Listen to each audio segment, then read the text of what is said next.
రంగుల జెండా బట్టి సింగమోలే కదిలినాడు ఒక్కరో కాంగ్రెస్ సూర్యుడు మన రాహుల్ గాంధీ నిగదీసి అడిగే మునగాడు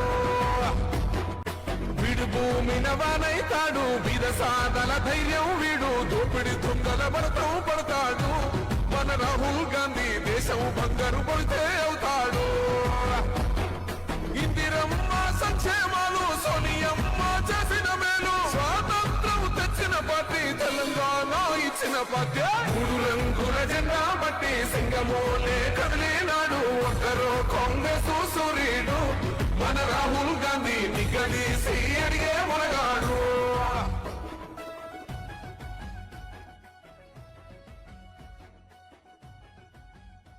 ఇప్పుడు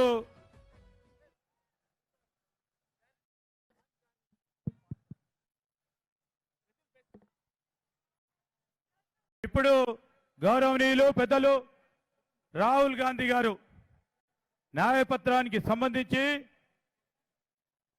5 గ్యారంటీ 5 గ్యారంటీల పత్రాన్ని వారు రిలీజ్ చేయడం జరుగుతుంది. వారి చేతుల మీదుగా 2024 భారత జాతీయ కాంగ్రెస్ కు సంబంధించి మార్పు కోసం హస్తం ఈ న్యాయపత్రంలో ప్రధానంగా 5 న్యాయ్ 5 మరి మన గ్యారంటీలు 5 వర్గాలకు సంబంధించిన న్యాయపత్రం ఈరోజు వారు రిలీజ్ చేయబోతా ఉన్నారు. వారందరికీ హృదయపూర్వకంగా ధన్యవాదాలు తెలియజేస్తూ మనమందరం ఒక్కసారి చప్పట్లు కొట్టాల్సిందిగా స్వాగతం పలకాల్సిందిగా గౌరవ సోదరులందరినీ కూడా కోరుతా ఉన్నాం.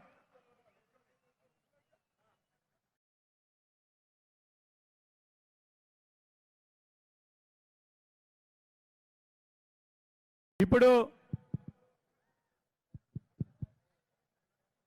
గౌరవనీయులు మన ప్రియతమ నాయకులు అఖిల భారత కాంగ్రెస్ కమిటీ మాజీ జాతీయ అధ్యక్షులు రాహుల్ గాంధీ గారిని మాట్లాడాల్సిందిగా కోరుతా ఉన్నాం.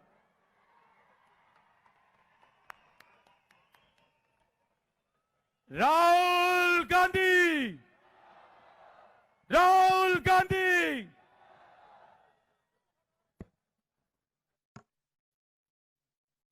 కాంగ్రెస్ సూర్యుడు మన రాహుల్ గాంధీ నిగదీసి అడిగే మునగాడు వీడు భూమిన వానైతాడు విదసాదల ధైర్యం వీడు దోపిడి దొంగల భరతం పడతాడు మన రాహుల్ గాంధీ దేశం బంగారు పడితే అవుతాడు.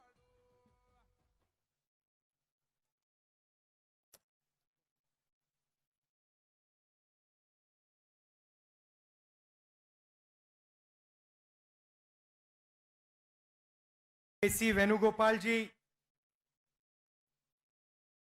दीपादास मुंशी जी, रेवंत रेड्डी जी,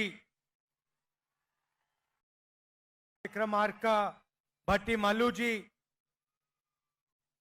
दामोदर राजा नरसिम्हा जी, उत्तम रेड्डी जी, स्टेज पे कांग्रेस पार्टी के वरिष्ठ नेता, हमारे प्यारे कार्यकर्ता भाइयों और बहनों, प्रेस के मित्रों, आप सबका यहां बहुत बहुत स्वागत, नमस्कार. केसी वेणुगोपाल गारू, दीपा दास मुंशी गारू, रेवंत रेड्डी गारू, भट्टी विक्रमार्क गारू, दामोदर राज नरसिंह गारू, వేదిక మీద పెద్దలందరూ, నాకు ఎంతో ప్రియమైన కాంగ్రెస్ కార్యకర్తలందరూ, అక్కలు చెల్లెలు అన్నలు తమ్ముళ్ళు అందరికీ స్వాగతం పలుకుతున్నా. చాలా సంతోషం ఇక్కడ మీరు రావడాన్ని మనం చేస్తున్నారు. आज यहां हम कांग्रेस पार्टी का मैनिफेस्टो इनॉग्रेट करने आए हैं. मुझे याद है कुछ महीने पहले हमने तेलंगाना में आपसे वायदे किए थे, ऐसी ही मीटिंग थी, हमने अपनी गारंटीज की बात आपके सामने रखी. वही काम हम नेशनल लेवल के लिए आज कर रहे हैं। కొన్ని మాసాల కింద ఇక్కడే తెలంగాణ శాసనసభ ఎన్నికల ముందు మా గ్యారంటీలు ఇక్కడే ఆవిష్కరించినాం. అదే విధంగా జాతీయ స్థాయిలో కాంగ్రెస్ మేనిఫెస్టో, జాతీయ స్థాయిలో కాంగ్రెస్ గ్యారంటీలని ఈ పార్లమెంట్ ఎన్నికల ముందు మీ అందరి ముందు ఆవిష్కరించబోతున్నాను. जब हमने आपको गारंटीज दी थी, उन्हें हमने कांग्रेस पार्टी की गारंटी जरूर कहा था, मगर सचमुच में वो आपकी गारंटीज थी, आपकी आवाज थी। మేము ఇక్కడ చెప్పినప్పుడు అది కాంగ్రెస్ పార్టీ గ్యారంటీలు, కానీ అది మీ గ్యారంటీలు, మీ గొంతు వినిపించడం అని చెప్పి నేను మనవి చేస్తున్నాను. जब हमने 500 रुपए सिलेंडर की बात की थी, 200 यूनिट मुफ्त बिजली की बात की थी, गृह लक्ष्मी की बात की थी, फ्री बस ट्रैवल की बात की थी, तो वो हमने आपकी आवाज सुनकर गारंटीज निकाली थी। 500 రూపాయలు గ్యాస్ సిలిండర్ అయినా, 200 యూనిట్ల వరకు ఉచిత విద్యుత్ అయినా, ఆర్టీసీ బస్సుల్లో మహిళలకి ఉచిత ప్రయాణమైనా, గృహలక్ష్మిలో ఉచితంగా ఇల్లు కట్టడమైనా మీ గొంతుని ఇక్కడి నుంచి వినిపించడం జరిగింది. అది అమలు చేసిన విషయం కూడా మీకు మనవి చేస్తున్నాను. और आज तेलंगाना के सब लोग जानते हैं, कांग्रेस पार्टी ने जो वायदे किए थे, उन वायदों को कांग्रेस पार्टी पूरा कर रही है। తెలంగాణలో ప్రజానీకానికి అందరికీ తెలుసు, ఏ మాట అయితే మేము ఎన్నికల ముందు ఏ గ్యారంటీస్ అయితే చెప్పామో అన్ని గ్యారంటీస్ ఇచ్చి మాట నిలబెట్టుకుంటున్న విషయం మీ అందరికీ తెలుసు. हिंदुस्तान में 40 साल से सबसे ज्यादा बेरोजगारी है, मगर तेलंगाना में तेलंगाना की सरकार ने 30,000 लोगों को सरकारी नौकरी दी है और कुछ ही समय में 50,000 और लोगों को सरकारी नौकरी मिलने जा रही है। మొత్తం భారతదేశంలో నిరుద్యోగ సమస్య చాలా తీవ్రంగా ఉన్న ఈ సమయంలో మన తెలంగాణ ప్రభుత్వం 30,000 ఉద్యోగాలు ఆల్రెడీ ఇచ్చింది, మరో 50,000 ఉద్యోగాలు కూడా ఇవ్వబోతున్న విషయం నేను మనం చేస్తున్నాను. तो जैसा हमने तेलंगाना के साथ किया, वैसा ही हमने अपने मैनिफेस्टो के साथ किया। ఏ విధంగా అయితే తెలంగాణలో మాట ఇచ్చి నిలబెట్టుకున్నామో అదే విధంగా జాతీయ స్థాయి మేనిఫెస్టోలో కూడా నిలబెట్టుకోబోతుందని చెప్పి నేను మనవి చేస్తున్నాను. ये जो मैनिफेस्टो है, ये हिंदुस्तान की जनता की आवाज है, ये कांग्रेस पार्टी की आवाज नहीं है। आपके दिल में जो था, लाखों लोगों के दिल में जो था, उसे कांग्रेस पार्टी ने सुना और उसे हमने मैनिफेस्टो में डाला। ఈ మేనిఫెస్టో కేవలం కాంగ్రెస్ పార్టీ మేనిఫెస్టో కాదు, భారతదేశం ప్రజల యొక్క కోరిక మేరకు ఈ మేనిఫెస్టో తయారు చేయడం జరిగింది. మీ మనసులో ఉన్న మాట ఈ మేనిఫెస్టోలో ప్రతిబింబం చేసినాము. मैनिफेस्टो की आत्मा जो है वो 5 गारंटीज की है। ఈ మేనిఫెస్టోలో 5 గ్యారంటీలు ఈ మేనిఫెస్టోగా ఆత్మ లాంటివి అని చెప్పి నేను మనం చేస్తున్నాను. सबसे पहले बेरोजगारी के लिए, हिंदुस्तान के युवाओं के लिए साल में 1 लाख रुपए की सैलरी वाली नौकरी हर युवा को मिलेगी। భారతదేశంలో నిరుద్యోగులందరికీ అతి త్వరలో భారతదేశంలో నిరుద్యోగులందరికీ ₹1,00,000 జీతంతో ఉద్యోగం ఇప్పించబోతున్నాము.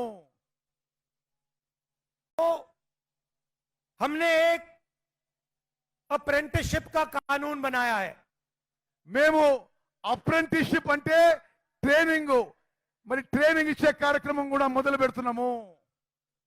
इसमें हिंदुस्तान के हर युवा को, जैसे हम मनरेगा में रोजगार की गारंटी देते हैं, वैसे हिंदुस्तान के हर युवा को 1 साल की अप्रेंटिसशिप की गारंटी मिलेगी।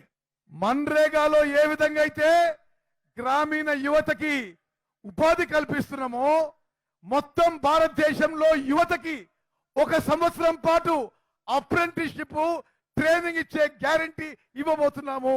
ये पब्लिक सेक्टर में होगी, प्राइवेट सेक्टर में होगी, हेल्थ केयर सेक्टर में होगी, एजुकेशन सेक्टर में होगी, सब सेक्टर्स में हम हिंदुस्तान के युवाओं को 1 साल की अप्रेंटिसशिप 1 लाख रुपए की देंगे।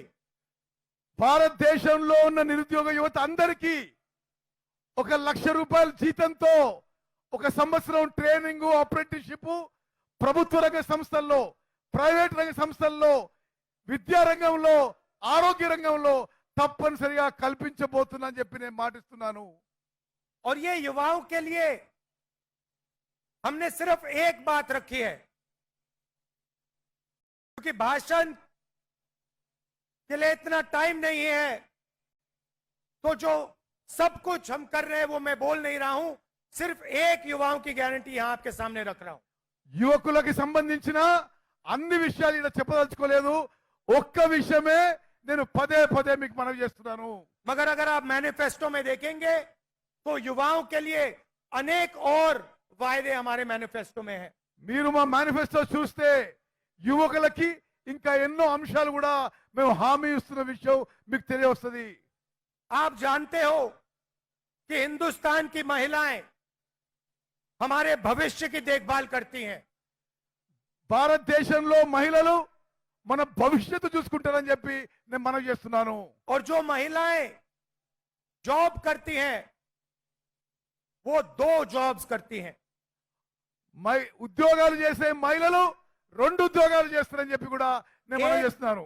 एक ऑफिस में जाकर या मजदूरी कर कर और दूसरी घर में जो वो अपने बच्चों की और परिवार की रक्षा करती हैं, उनके लिए काम करती हैं। మహిళలు లేబర్ గా పొలాల్లో ఆఫీస్ లో పనిచేస్తూ ఇంటిని కూడా మొత్తం చూసుకుంటారు, 2 ఉద్యోగాలు చేస్తున్నా అని చెప్పి నేను భావిస్తున్నాను। और हिंदुस्तान में मोदी सरकार के आने के बाद करोड़ों लोग फिर से गरीबी में घुस गए हैं।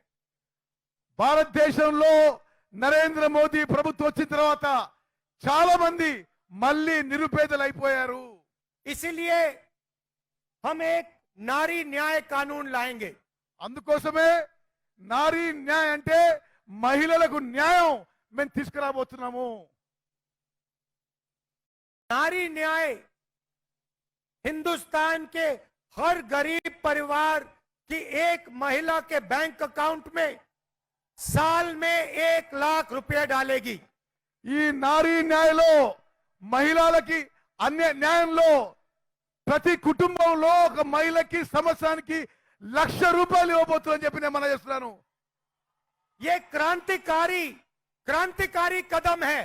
ఇది విప్లవాత్మక మార్పు తీసుకురావాలని సమాజంలో చెప్పి నేను మనం చేస్తున్నాను। इससे पूरे देश का चेहरा बदल जाएगा। దేశం యొక్క ముఖ చిత్రం దీని ద్వారా మారబోతుందని చెప్పి నేను మనం చేస్తున్నాను। आप सोचिए, हिंदुस्तान के सबसे गरीब परिवारों को कम से कम 1 लाख रुपया सीधा बैंक अकाउंट में कांग्रेस पार्टी की सरकार देने जा रही है। ఆలోచన చేయండి, నిరుపేద కుటుంబాలకి రాబోయే కాంగ్రెస్ ప్రభుత్వం ప్రతి కుటుంబానికి ప్రతి సంవత్సరం 1 లక్ష రూపాయలు ఇవ్వబోతుందని చెప్పి నేను మనం చేస్తున్నాను। इसका मतलब हिंदुस्तान में कोई भी ऐसा परिवार नहीं होगा जिसकी आमदनी 1 लाख रुपए प्रति साल नहीं होगी। అంటే మొత్తం భారతదేశంలో ఒక్క కుటుంబానికి కూడా ఆదాయం సంవత్సరం ఆదాయం 1 లక్ష రూపాయల కంటే తక్కువ ఉండబోదు అని చెప్పి నేను మనం చేస్తున్నాను। तीसरा वायदा किसान न्याय। మూడో హామీ రైతులకి న్యాయం। आप जानते हो कि आज हिंदुस्तान में रोज हजारों किसान आत्महत्या करते हैं। మీకు తెలుసు భారతదేశంలో ప్రతిరోజు వేల మంది రైతులు ఆత్మహత్య చేసుకుంటున్నారు. इस देश में रोज 30 किसान आत्महत्या करते हैं। ఈ దేశంలో ప్రతిరోజు 30 మంది రైతులు ఆత్మహత్య చేసుకుంటున్నారు. नरेंद्र मोदी ने हिंदुस्तान के सबसे अमीर लोगों का 16 लाख करोड़ रुपया कर्जा माफ किया है। నరేంద్ర మోదీ ప్రభుత్వం భారతదేశంలో అతిపెద్ద ధనవంతులకి 16 లక్షల కోట్ల రూపాయలు మాఫీ చేసిండు, రుణమాఫీ చేసిండు. मगर किसानों का 1 रुपया कर्जा माफ नहीं किया। కానీ రైతులకి ఒక్క రూపాయి కూడా రుణమాఫీ చేయలేదు. इसीलिए किसान न्याय के माध्यम से हम किसानों का कर्जा माफ करेंगे और लीगल एमएसपी की गारंटी देंगे। అందుకోసమే కేంద్రంలో రాబోయే కాంగ్రెస్ ప్రభుత్వం రైతు రుణమాఫీ చేయబోతుంది. కనీస మద్దతు ధర ఎంఎస్పీకి చట్టబద్ధత కల్పిస్తోందని చెప్పి నేను మనం చేస్తున్నాను. हिंदुस्तान के किसानों को उनके प्रोडक्ट्स के लिए, उनके प्रोड्यूस के लिए मिनिमम सपोर्ट प्राइस, कानूनी मिनिमम सपोर्ट प्राइस मिलेगी। భారతదేశంలో ప్రతి రైతుకి వాళ్ళు పండించే ప్రతి వ్యవసాయ ఉత్పత్తికి మద్దతు ధర, కనీస మద్దతు ధరకి చట్టబద్ధత కల్పించబోతున్నాము.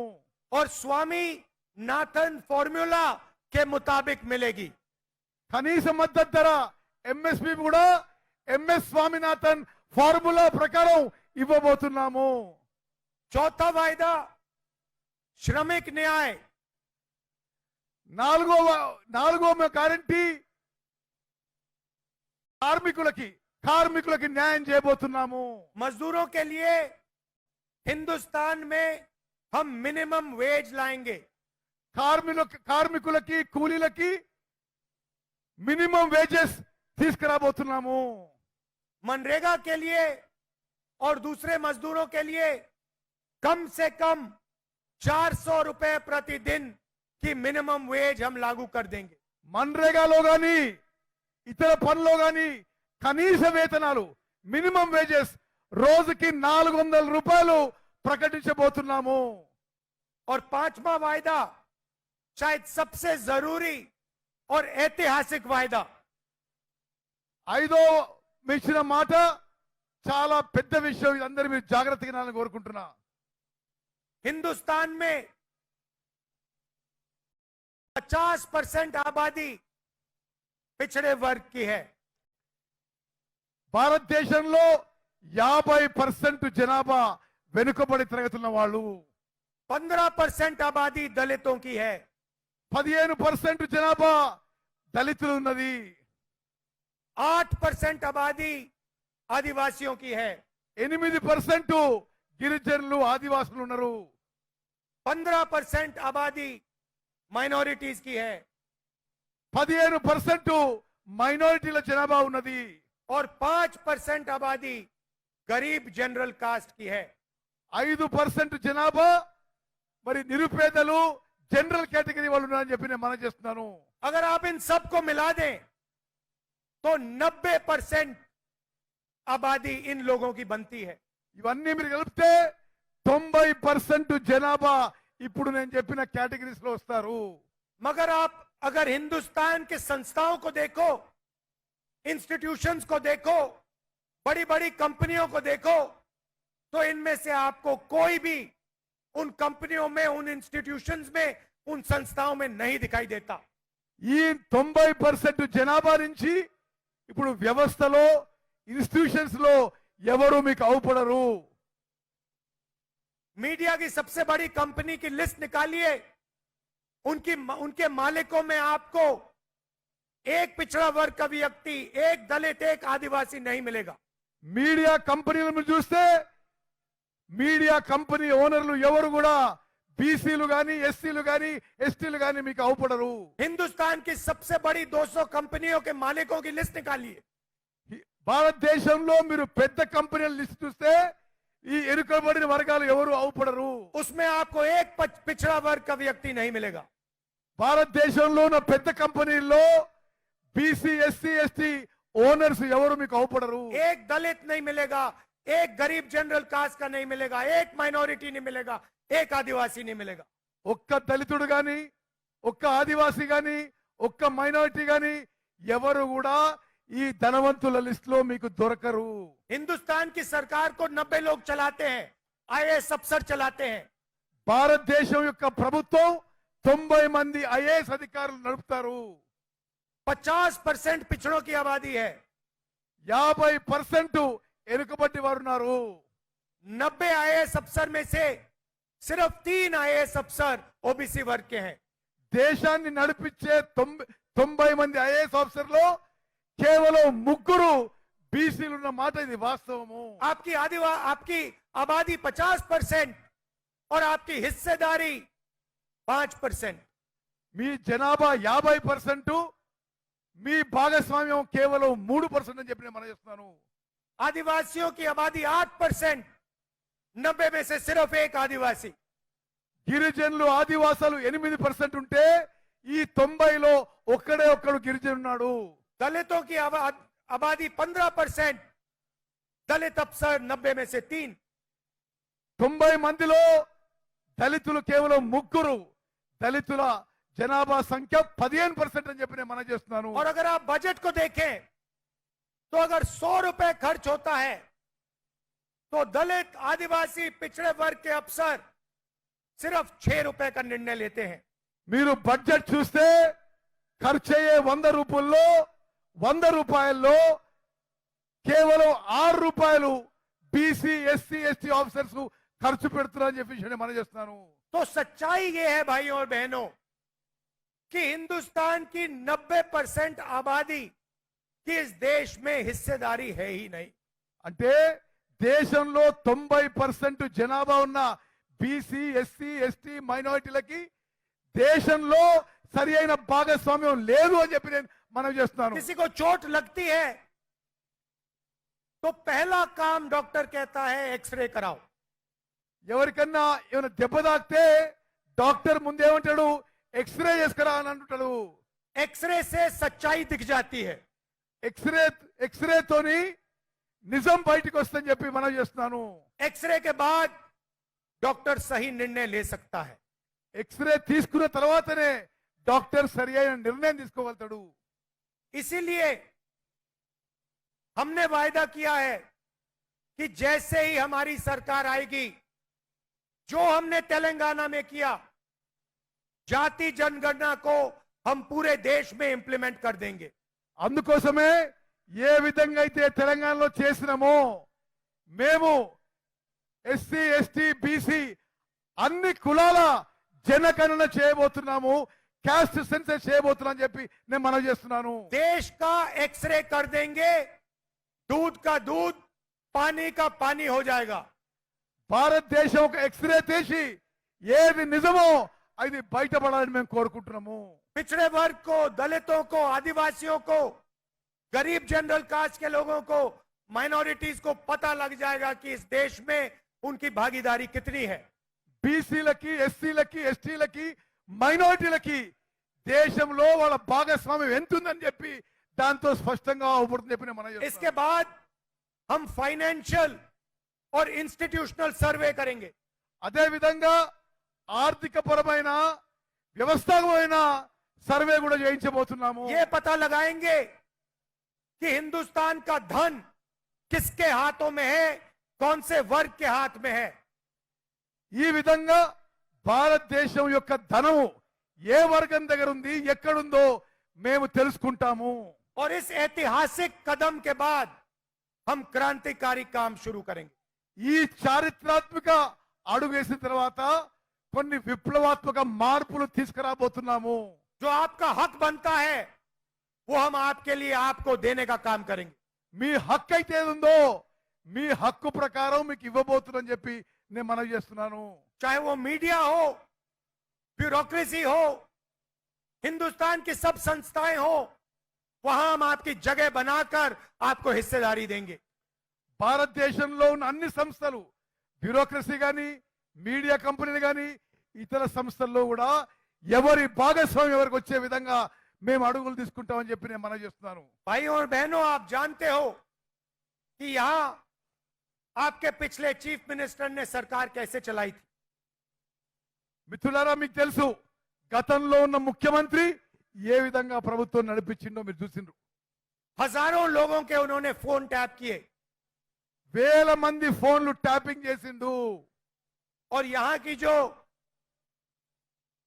इंटेलिजेंस की एजेंसीज थी, टैक्स की एजेंसीज थी, पुलिस थी, उनका उन्होंने गलत उपयोग किया। మాజీ ముఖ్యమంత్రి ఇంటెలిజెన్స్ వాళ్ళు పోలీస్ వాళ్ళని దుర్వినియోగం చేసి అందరి ఫోన్లు ఏ విధంగా ట్యాప్ చేశారో మీరందరూ మీడియాలో చూస్తున్నారు. हजारों लोगों का फोन टैप किया और सरकार बदलते ही सरकार का डेटा सरकार के कंप्यूटर नदी में फेंक दिए। వేల మంది ఫోన్లు ట్యాపింగ్ చేసి ప్రభుత్వం మారగానే ప్రభుత్వం దగ్గర ఉన్న గత ప్రభుత్వ డేటా మొత్తం కూడా ధ్వంసం చేశారు. मगर जो उन्होंने सरकार चलाई थी, डराकर, धमकाकर, एक्सटॉर्शन करके उन्होंने आपसे आपका धन छीना था। గత ప్రభుత్వంలో మిమ్మల్ని భయపెట్టించి బలవంతపు వసూలు చేసి సమాజంలో భయంతో నడిపించిన విషయం మీరు గమనించాలి. रात को फोन कॉल आता था, आपको धमकाया जाता था और आपसे पैसे, आपके पैसे छीने जाते थे, आपसे लूटे जाते थे। రాత్రిపూట ఫోన్ కాల్ వచ్చేది, మీ ధనం మరి బలవంతంగా వసూలు చేయించబడేదని చెప్పి నేను మనం చేస్తున్నాను. आज तेलंगाना में कार्रवाई शुरू है और सच्चाई आपके सामने है। తెలంగాణలో కాంగ్రెస్ ప్రభుత్వం పని మొదలుపెట్టింది, నిజం మీ ముందుందని చెప్పి నేను మనం చేస్తున్నాను. जो यहां आपके पिछले चीफ मिनिस्टर ने किया, वो दिल्ली में प्रधानमंत्री और बीजेपी के लोग कर रहे हैं। ఇక్కడ మాజీ ముఖ్యమంత్రి పని అయితే చేసిండో ఢిల్లీలో నరేంద్ర మోదీ ప్రభుత్వం కూడా అదే పని చేస్తుందని చెప్పి నేను మనం చేస్తున్నాను. जिसको पहले इन्फोर्समेंट डायरेक्टरेट कहा जाता था, वो आज एक्सटॉर्शन डायरेक्टरेट बन गया है। గతంలో ఎన్ఫోర్స్మెంట్ డైరెక్టరేట్ అనే కేంద్ర సంస్థ ఇప్పుడు ఎక్స్టోర్షన్ డైరెక్టరేట్ అంటే బలవంతపు వసూళ్ల డిపార్ట్మెంట్ గా మారింది. बीजेपी दुनिया की सबसे बड़ी वॉशिंग मशीन चला रही है। బీజేపీ ప్రపంచంలోనే ఒక వాషింగ్ మిషన్ నడిపిస్తుంది. और देश के सबसे भ्रष्ट मंत्री, सबसे भ्रष्ट नेता नरेंद्र मोदी जी के साथ खड़े हैं। దేశంలో అత్యంత అవినీతి పరులు, అవినీతి మంత్రులు అందరూ కూడా నరేంద్ర మోదీతో నిలబడ్డారు. ఎలా इलेक्शन कमीशन में नरेंद्र मोदी ने लोग बैठाए। ఎలక్షన్ కమిషన్ లో కూడా నరేంద్ర మోదీ తన తొత్తులను పెట్టిండు. और दुनिया का सबसे बड़ा स्कैम इलेक्टोरल बॉन्ड्स का स्कैम है।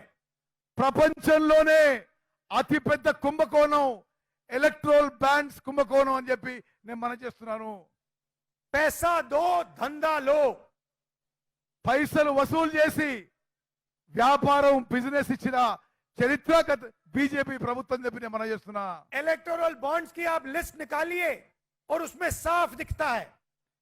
మీరు ఎలక్ట్రల్ బాండ్స్ అంటే పొలిటికల్ పార్టీస్ కి మరి బాండ్స్ ఇచ్చిన వాళ్ళు లిస్ట్ చూస్తే వాళ్ళ వ్యాపారాలు వాళ్ళ బాండ్స్ కి ఏ సంబంధం ఉందో స్పష్టం అవుతుంది చెప్పి నేను మనం చేస్తున్నాను.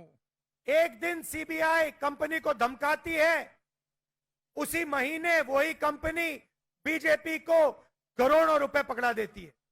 సిబిఐ సంస్థ వ్యాపారస్తులను వ్యాపార కంపెనీని భయపెట్టించి అదే నెల ఆ కంపెనీ బీజేపీకి ఎలక్ట్రల్ బాండ్ ద్వారా డొనేషన్ చేసే ఉదాహరణలు ఎన్నో అని చెప్పి నేను మనం చేస్తున్నాను. हजारों करोड़ रुपए का इंफ्रास्ट्रक्चर प्रोजेक्ट कंपनी को मिलता है, उसी से 15-20 दिन पहले कंपनी बीजेपी को करोड़ों रुपए पकड़ाती है।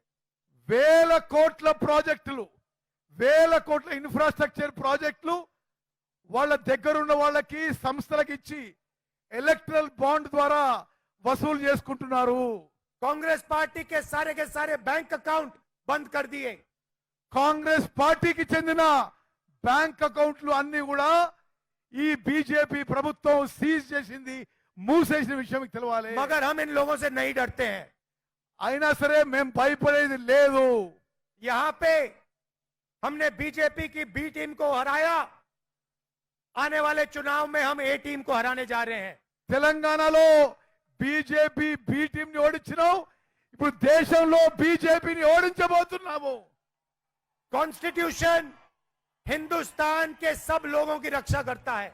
రాజ్యాంగం భారతదేశ ప్రజలకి రక్షణ కలిగిస్తుంది. चाहे वो दलित हो, आदिवासी हो, पिछड़े लोग हो, माइनॉरिटी के लोग हो, गरीब हो, सब लोगों की रक्षा कॉन्स्टिट्यूशन करता है। రాజ్యాంగం ద్వారానే దళితులు, ఆదివాసీలు, మైనారిటీలు, బీసీలు వీళ్ళందరి రక్షణ మన రాజ్యాంగం చేస్తుంది. बीजेपी कॉन्स्टिट्यूशन को रद्द करना चाहती है। బీజేపీ కేంద్రంలో రాజ్యాంగాన్ని రద్దు చేయదలుచుకున్నది. हम कॉन्स्टिट्यूशन को कभी नहीं रद्द होने देंगे। మేము రాజ్యాంగాన్ని రద్దు చేయనీయము. ये लड़ाई कॉन्स्टिट्यूशन और लोकतंत्र को बचाने की लड़ाई है। ఇప్పుడు మనం కొట్లాడే ఈ కొట్లాట రాజ్యాంగాన్ని, ప్రజాస్వామ్యాన్ని కాపాడుకుందామని చెప్పి నేను మనవి చేస్తున్నాను. नरेंद्र मोदी जी 3-4% लोगों के लिए काम करते हैं। నరేంద్ర మోదీ 3-4% ఉన్న జనాభా వాళ్ళకి, పెద్దలకే పనిచేస్తున్నాడు. उनके पास मीडिया, धन, इंटेलिजेंस एजेंसीज, सीबीआई, ईडी सब कुछ है। నరేంద్ర మోదీ దగ్గర పైసలు ఉన్నాయి, మీడియా ఉంది, పెద్ద పెద్ద సంస్థలు ఉన్నాయి, కేంద్ర ప్రభుత్వ సంస్థలు, సిబిఐ, ఈడీ అన్ని ఉన్నాయి. हमारे पास सच्चाई और जनता का प्यार। మా దగ్గర కేవలం జనం యొక్క ప్రేమ, మీ ప్రేమ, నిజం మాతో ఉందని చెప్పి నేను మనవి చేస్తున్నాను. और जीत सच्चाई और जनता की होती है। గెలుపు నిజంతో మరి మాతో ఉంటుందని చెప్పి నేను మనవి చేస్తున్నాను. आखिरी बात, मैनिफेस्टो में हमने फिशिंग कम्युनिटी के लिए, मछुआरों के लिए भी जबरदस्त काम किया है। మేనిఫెస్టోలో అన్ని కమ్యూనిటీలు కూడా సరి అయిన న్యాయం చేస్తున్నామని చెప్పి నేను మనవి చేస్తున్నాను. डीजल की सब्सिडी और आपके लिए, फिशरमैन के लिए कोऑपरेटिव बैंक हम लागू करेंगे। చేపలు పట్టే వాళ్ళకి డీజిల్ సబ్సిడీ, అదే విధంగా ఫిషర్ మ్యాన్ కోఆపరేటివ్స్ కి మేము తక్కువ ధరతో లోన్లు ఇప్పిస్తామని చెప్పి నేను మనవి చేస్తున్నాను. मैंने आज 5 वायदे आपके सामने रखे। నేను మీ ముందు 5 మాటలు, 5 హామీలు మీ ముందు ఉంచాను. मगर ये हमारे सिर्फ 5 वायदे नहीं है। కానీ ఇది కేవలం 5 మరి గ్యారంటీలు మాత్రమే, 5 హామీలు మాత్రమే కాదు అని చెప్తున్నాను. युवाओं के लिए मैंने आपको सबसे बड़ा वायदा आपके सामने रखा, मगर 5 और वायदे हैं। యువకులకు అన్నిటికంటే పెద్ద హామీ మీ ముందుంచాను. మరో 5 హామీలు కూడా ఉన్నాయని చెప్పి నేను మనవి చేస్తున్నాను. वैसे ही महिलाओं के लिए और 5 वायदे हैं। అదే విధంగా మహిళలు కూడా మరో 5 హామీలు ఉన్నాయని చెప్పి మనవి చేస్తున్నాను. किसान और मजदूर और पिछड़े वर्ग के लिए भी अलग अलग 5 वायदे हैं। అదే విధంగా రైతులకి, కూలీలకి, వెనుకబడి తరగతులు కూడా మరో 5 హామీలు ఉన్నాయని చెప్పి నేను మనవి చేస్తున్నాను. ये मैनिफेस्टो क्रांतिकारी मैनिफेस्टो है। ఇది విప్లవాత్మక, రెవల్యూషనరీ మేనిఫెస్టో అని చెప్పి నేను మనవి చేస్తున్నాను. ये हिंदुस्तान के चेहरे को बदलने वाला मैनिफेस्टो है। ఇది భారతదేశం యొక్క ముఖ చిత్రం మార్చబోతుంది చెప్పి నేను మనవి చేస్తున్నాను. और ये हमारा मैनिफेस्टो नहीं है, ये हिंदुस्तान की आत्मा का मैनिफेस्टो है, आपका मैनिफेस्टो है। ఇది మా మేనిఫెస్టో కాదు, ఇది మీ మేనిఫెస్టో, భారతదేశం ప్రజల యొక్క ఆత్మకి చెందిన మేనిఫెస్టో అని చెప్పి నేను మనవి చేస్తున్నాను. हमने आपकी मन की बात सुनकर, आपके जो दिल में है उसे सुनकर, उसे समझकर ये मैनिफेस्टो बनाया है। ప్రజల యొక్క హృదయాల్లో మాట విని, వారి బాధ విని ఈ మేనిఫెస్టో తయారు చేయడం జరిగింది. और इस मैनिफेस्टो को आप लोग ध्यान से पढ़िए, ध्यान से देखिए। ఈ మేనిఫెస్టోని చాలా జాగ్రత్తగా చదవండి అని చెప్పి నేను విజ్ఞప్తి చేస్తున్నా. क्योंकि अगर आप इसको अच्छी तरह देखेंगे तो आपको पता लगेगा कि ये मैनिफेस्टो हिंदुस्तान को बदल सकता है। మీరు జాగ్రత్తగా చదివితే మీకు అర్థమవుతుంది భారతదేశం యొక్క ముఖ చిత్రం ఈ మేనిఫెస్టో మార్చేస్తుంది, మీ జీవితాల్లో వెలుగు నింపుతుందని చెప్పి गरीबों की, किसानों की, महिलाओं की, युवाओं की जिंदगी बदल सकता है। నిరుపేదలు, రైతులు, మహిళలు, కూలీలు అందరి జీవితాల్లో వెలుగులు నింపే మేనిఫెస్టో అని చెప్పి నేను మనం और आप ये भी जानते हो, तेलंगाना में बहुत अच्छी तरह जानते हो, अगर कांग्रेस पार्टी आपसे ऐसे वायदे करती है तो कांग्रेस पार्टी उन वायदों को डिलीवर कर देती है। ఏ విధంగానైతే తెలంగాణలో ఏ గ్యారెంటీలు ఇచ్చినామో, ఏ మాట ఇచ్చినామో నిలబెట్టుకున్నామో, భారతదేశంలో కూడా ఈ గ్యారెంటీలు ఇచ్చి నిలబెట్టుకుంటామని చెప్పి నేను మనం చేస్తున్నాను. मैं यहां राजनीतिक भाषण दिया हूं, నేను ఇక్కడ ఒక పొలిటికల్ స్పీచ్ ఇచ్చాను, मगर मेरा और आपका रिश्ता राजनीतिक नहीं है।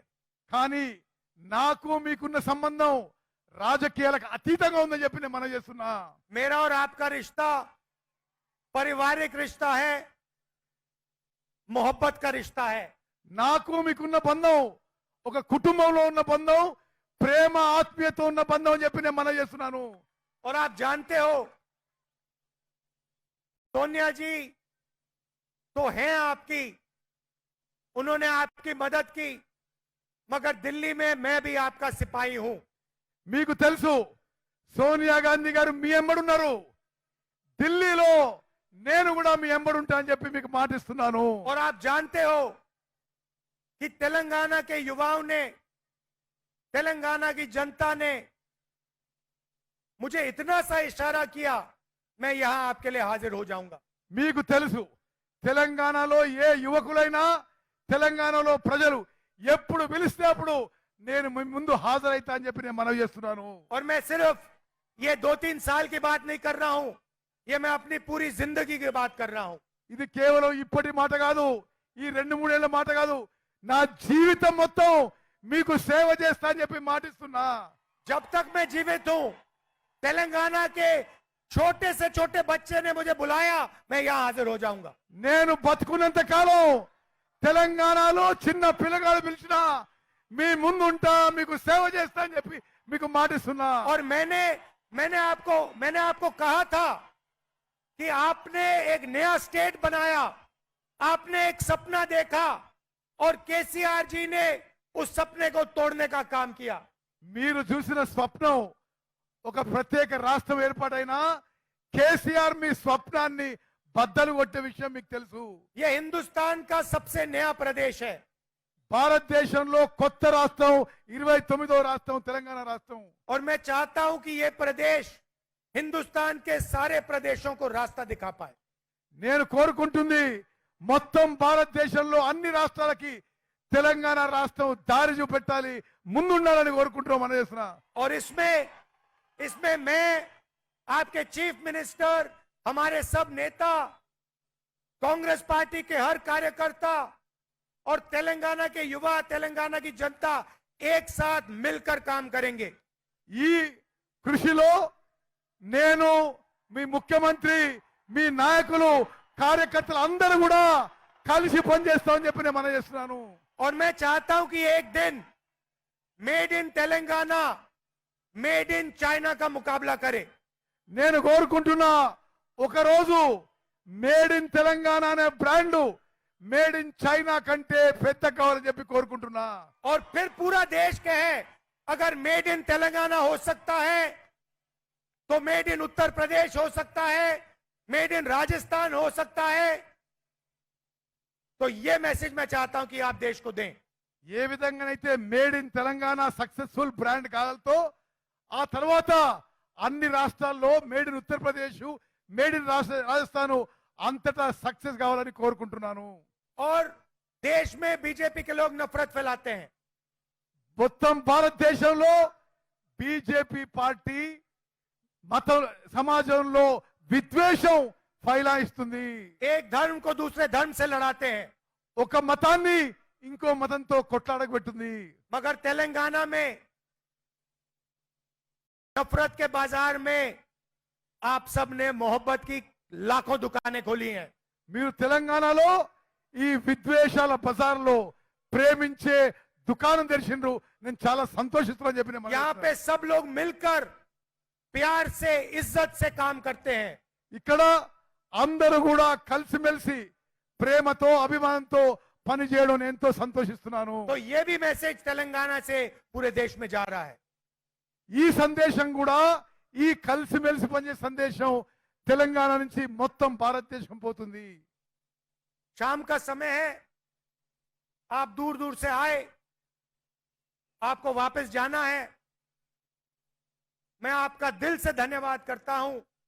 बहुत बहुत धन्यवाद। नमस्कार। जय हिंद।